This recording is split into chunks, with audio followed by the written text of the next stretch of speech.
সব বাহিনীর সমন্বয় কেন্দ্রীয় কমান্ড সেন্টার চালু, আইনশৃঙ্খলা পরিস্থিতি পর্যবেক্ষণ ও দ্রুত ব্যবস্থা নেওয়া সম্ভব হবে আশা প্রেস সচিবের।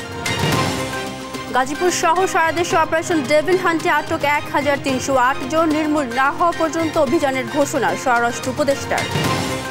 ভারতে বসে শেখ হাসিনার বক্তব্যকে ভালোভাবে নিচ্ছে না বাংলাদেশের মানুষ, দেশটিকে অভ্যন্তরীণ বিষয়ে হস্তক্ষেপ না করার আহ্বান। কুষ্টিয়ায় ভর্তুকির কৃষি যন্ত্রপাতি বিতরণে মহা দুর্নীতির অভিযোগ, ভুয়া তালিকায় কোটি কোটি টাকা আত্মসাৎ, মাঠে নেমেছে দুদক। ময়মনসিংহের সরকারি প্রাথমিক বিদ্যালয়ের শ্রেণীকক্ষ সংকট, ব্যাহত শিক্ষা কার্যক্রম, খেলার মাঠের অভাবে শারীরিক বিকাশ হচ্ছে না শিশুদের।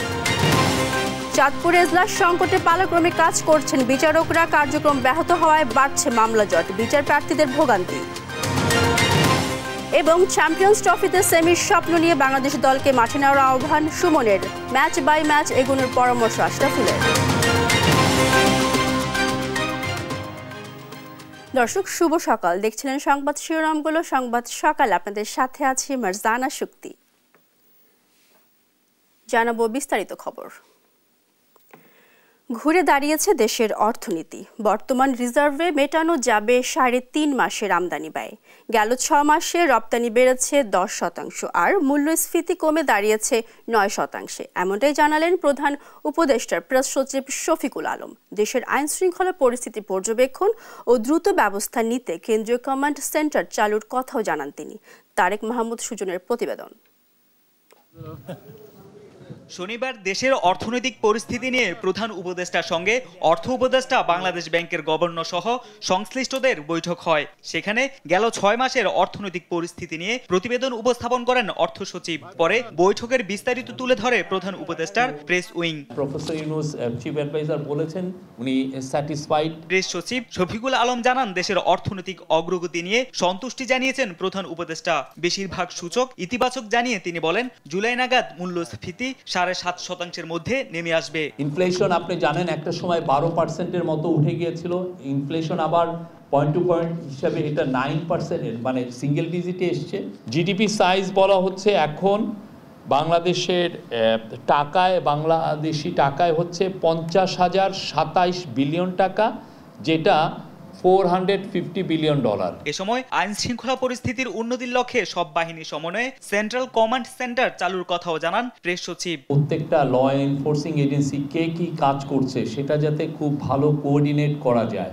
তো আপনারা জেনে খুশি হবেন যে আজকে ৬টায় এই কমান্ড সেন্টারটা এটা রোল আউট হচ্ছে, এটা তার কাজ শুরু করছে।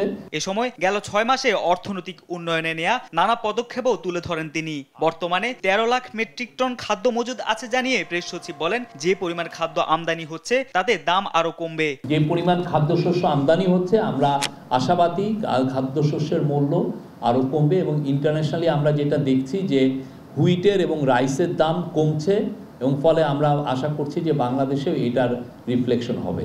আর ৬ মাসে প্রবাসী আয়ে ২৩% মতো প্রবৃদ্ধি হয়েছে বলে জানান উপপ্রেস সচিব আজাদ মজুমদার। জানান, বিদেশে কর্মী প্রেরণ বাড়াতে নতুন নতুন দেশে ভিসা ও রিক্রুটমেন্ট চালু করতে প্রবাসী কল্যাণ মন্ত্রণালয়কে নির্দেশ দিয়েছেন প্রধান উপদেষ্টা। যে কয়েকটা দেশে এখনো ভিসা বন্ধ আছে বা রিক্রুটমেন্ট বন্ধ আছে, এগুলো যাতে দ্রুত চালু করা যায় এবং এই বিষয়ে ব্যবস্থা নেওয়ার জন্য প্রবাসী কল্যাণ মন্ত্রণালয়কে আহ্বান জানিয়েছেন। তারেক মাহমুদ সুজন, দেশ টিভি, ঢাকা। অপারেশন ডেভিল হান্টে গাজীপুরে ৬৫ জন সহ সারা দেশে ১,৩০৮ জনকে আটক করা হয়েছে। রোববার দুপুর পর্যন্ত তাদের আটক করা হয় বলে জানিয়েছে পুলিশ সদর দফতর। শনিবার মধ্যরাতে দেশের গুরুত্বপূর্ণ সড়কে চেকপোস্ট বসিয়ে তল্লাশি শুরু করে যৌথ বাহিনী। ডেভিল নির্মূল না হওয়া পর্যন্ত এই অভিযান চলবে বলে জানিয়েছেন স্বরাষ্ট্র উপদেষ্টা। সহকর্মীদের তথ্য ছবিতে সালমা জাহানের রিপোর্ট। সন্ত্রাসীদের আইনের আওতায় আনতে গাজীপুর সহ সারা দেশে অপারেশন ডেভিল হান্ট শুরু করেছে যৌথ বাহিনী। শনিবার রাতে গাজীপুর জেলা প্রশাসক কার্যালয়ের সামনে ও শিববাড়ি মোড় এলাকায় 2টি চেকপোস্ট বসিয়ে চলে অপারেশন ডেভিল হান্টের কার্যক্রম। এই সময় প্রাইভেট কার, সিএনজি, মোটরসাইকেল সহ সব ধরনের যানবাহন থামিয়ে তল্লাশি চালানো হয়। রাতভর অভিযান চালিয়ে গাজীপুরের ৫ থানায় ৪০ জন আওয়ামী লীগ নেতাকর্মীকে আটক করেছে পুলিশ। রোববার সকাল ৯:৩০টায় গাজীপুর জেলার police super doctor Chowdhury Mohammad Jaber Sadek এ তথ্য নিশ্চিত করেন। বগুড়া শহরের সরকারি মুজিবুর মহিলা কলেজ এলাকায় সাতমাথা মাটিডালি সড়কে রাত 11টা থেকে 1:30টা পর্যন্ত চলে তল্লাশি অভিযান। সকালে রাজধানীর খামারবাড়ির এক অনুষ্ঠান শেষে স্বরাষ্ট্র উপদেষ্টা জানান, সারা দেশে 13 জেলায় 82 জনকে আটক করেছে যৌথ বাহিনী। এ সময় সারা দেশে শয়তান নির্মূল না হওয়া পর্যন্ত অভিযান অব্যাহত রাখার ঘোষণা দেন তিনি। এদিকে দেশকে যারা অস্থিতিশীল করার চেষ্টা করছে তাদেরকে ডেভিল হান্ট অপারেশনের আওতায় এনে গ্রেফতার করা হবে বলে জানিয়েছেন স্বরাষ্ট্র মন্ত্রণালয়ের সিনিয়র সচিব ডক্টর নাসিমুল গনি। রোববার দুপুরে সচিবালয়ে স্বরাষ্ট্র মন্ত্রণালয়ের সম্মেলন কক্ষে একথা বলেন তিনি। এগুলো সব ধরা পড়ে, আপনারা তথ্য দিয়ে সহায়তা করেন, আমরা জনগণকে বলেছি সহায়তা করেন, যত ইনফরমেশন আসবে তত হেল্প হচ্ছে আমাদের। Operation is name devil hunt, কারণ এই কাজটা ফোকাসড হচ্ছে। যারা আনস্টেবল করার চেষ্টা করছে তাদেরকে আইডেন্টিফাই করে আইনানুগ উপায়ে ব্যবস্থা নেওয়া হচ্ছে। এদিকে বাগেরহাটের ফকিরহাটে ছাত্র জনতাকে গুলি করা, বোমা বিস্ফোরণ ও স্থাপনা ধ্বংসের অভিযোগে বাগেরহাট 1 আসনের সাবেক এমপি শেখ হেলাল উদ্দিন, বাগেরহাট 2 আসনের সাবেক এমপি শেখ তন্ময় সহ আওয়ামী লীগের 35 নেতাকর্মীর নামে মামলা হয়েছে। শনিবার রফিকুল ইসলাম মিঠু বাদী হয়ে ফকিরহাট থানায় মামলাটি করেন। সালমা জাহান, নিউজ ডেস্ক, দেশ টিভি। দেশের অস্থিরতা ও বিশৃঙ্খলতার জন্য শেখ হাসিনাকে দায়ী করেছেন বিএনপি মহাসচিব মির্জা ফখরুল ইসলাম আলমগীর। রোববার বিকালে বিমানের একটি ফ্লাইটে যুক্তরাষ্ট্র থেকে ঢাকার হযরত শাহজালাল আন্তর্জাতিক বিমানবন্দরে পৌঁছান বিএনপি মহাসচিব মির্জা ফখরুল ইসলাম আলমগীর ও স্থায়ী কমিটির সদস্য আমির খসরু মাহমুদ চৌধুরী। এ সময় সাংবাদিকদের সঙ্গে আলাপকালে তিনি কথা বলেন। এ সময় শেখ হাসিনার ফাঁদে পা না দেওয়ার আহ্বান জানান তিনি। সেই সঙ্গে অপারেশন ডেভিল হান্টকে স্বাগত জানিয়েছে বিএনপি। আজকে দেশের যে স্থিতিশীলতা বিনষ্ট হচ্ছে, অস্থিরতা সৃষ্টি হচ্ছে, এর জন্যে সম্পূর্ণভাবে হাসিনার যে ফ্যাসিস্ট যে রেজিম ছিল সেই রেজিমই তার জন্য দায়ী।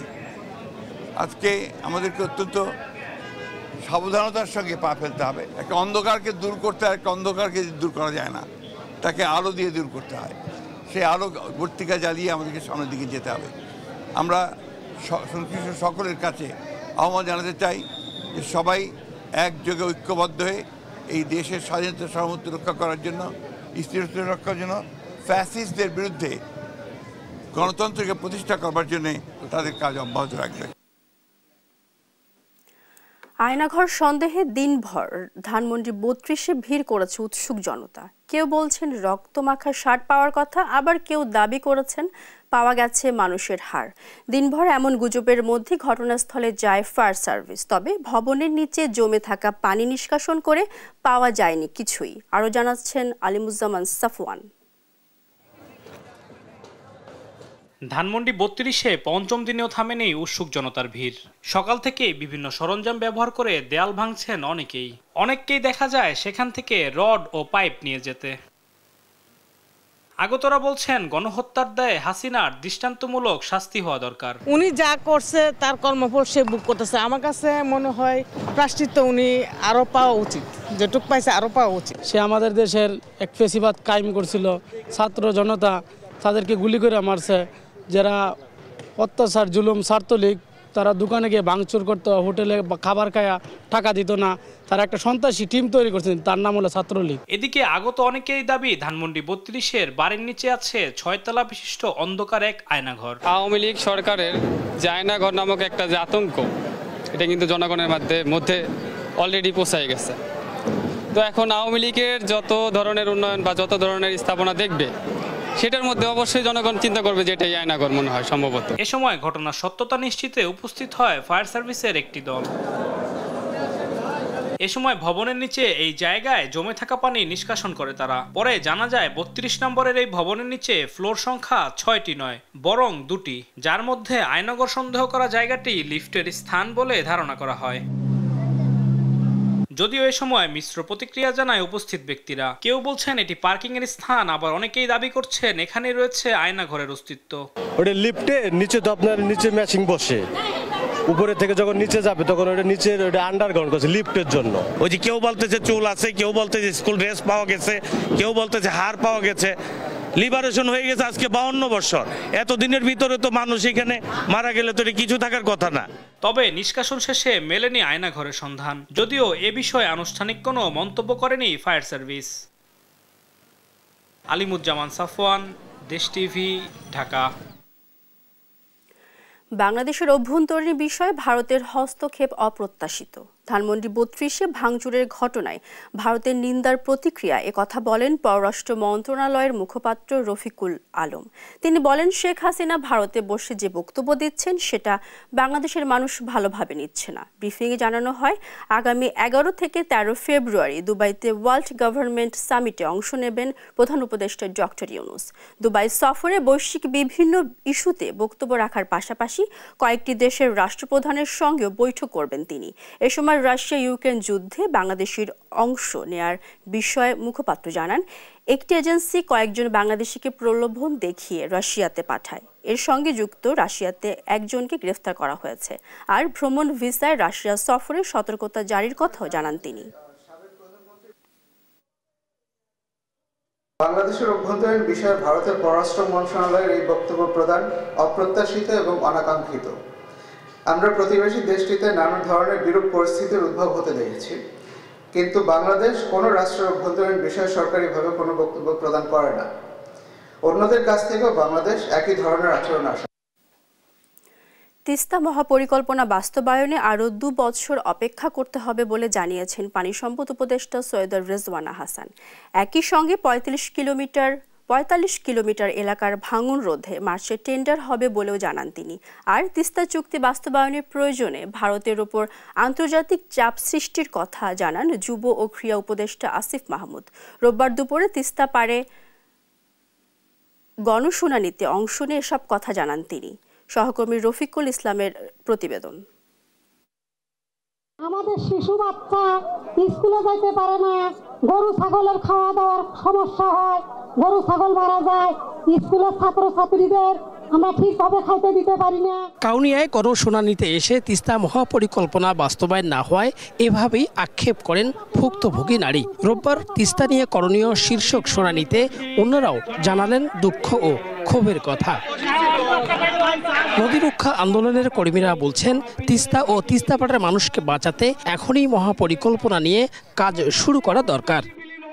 আমরা চাই এই কাউনিয়া পীরগাছা থেকে শুরু করে লালমনি পর্যন্ত তিস্তা মহাপ্রকল্প বাস্তবায়ন করতে হবে।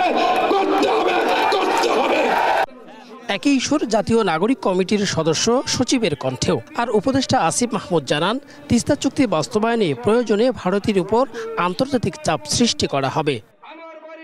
অন্তর্বর্তীকালীন সরকারকে আহ্বান জানাই, তিস্তাতে বাংলাদেশের মানুষের ন্যায্য যে পানির অধিকার আছে, ভারতের সঙ্গে দেন দরবার করে প্রয়োজনে আন্তর্জাতিক অঙ্গনে মামলা দায়ের করে হলেও এই অঞ্চলের মানুষের পানির ন্যায্য হিস্সা আদায়ে অন্তর্বর্তীকালীন সরকার মাথা উঁচু করে ভারতের সাথে নেগোশিয়েট করবে।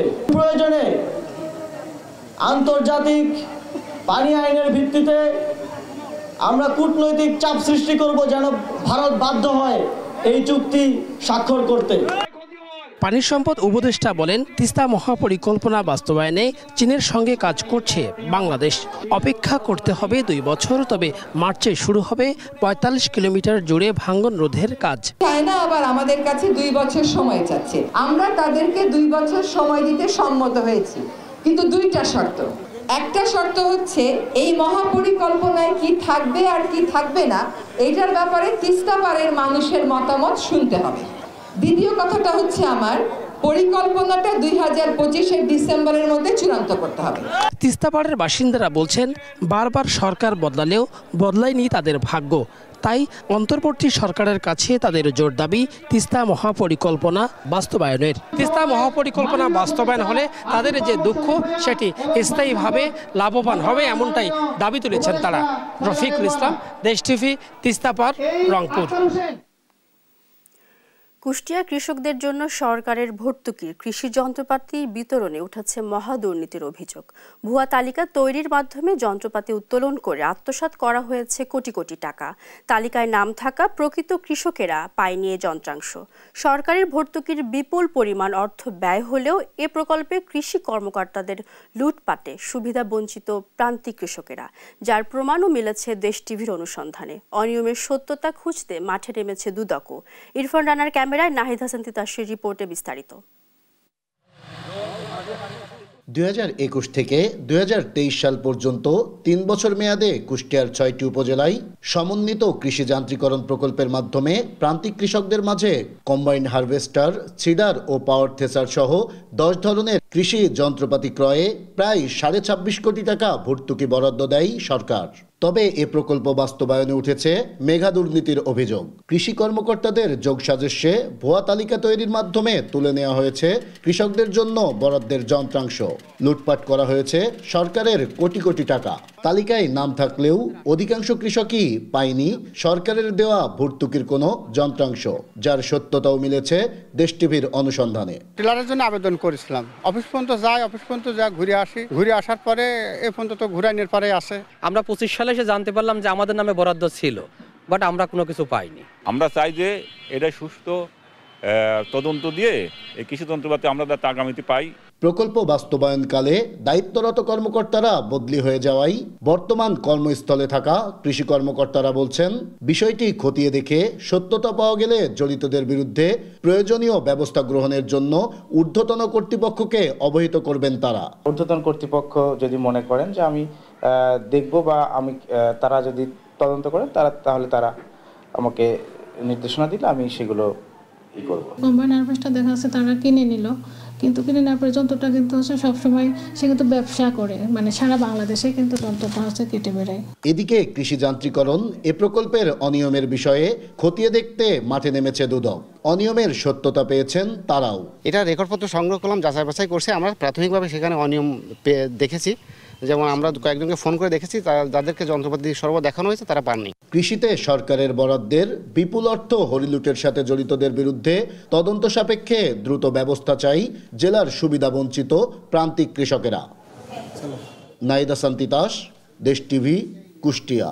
ময়মনসিংহের অধিকাংশ সরকারি প্রাথমিক বিদ্যালয়গুলোতে শ্রেণীকক্ষ সংকটের কারণে ব্যাহত হচ্ছে পাঠদান ও পরীক্ষা কার্যক্রম। পাশাপাশি অনেক বিদ্যালয়ে খেলার মাঠ না থাকায় শারীরিক ও মানসিক বিকাশ হচ্ছে না শিশুদের। এই সংকট দূরীকরণে কর্তৃপক্ষকে কার্যকর ভূমিকা নেওয়ার দাবি জানিয়েছেন শিক্ষক, শিক্ষার্থী ও অভিভাবকরা। ইলিয়াস আহমেদের রিপোর্ট জানাচ্ছেন নুসরাত শোভা।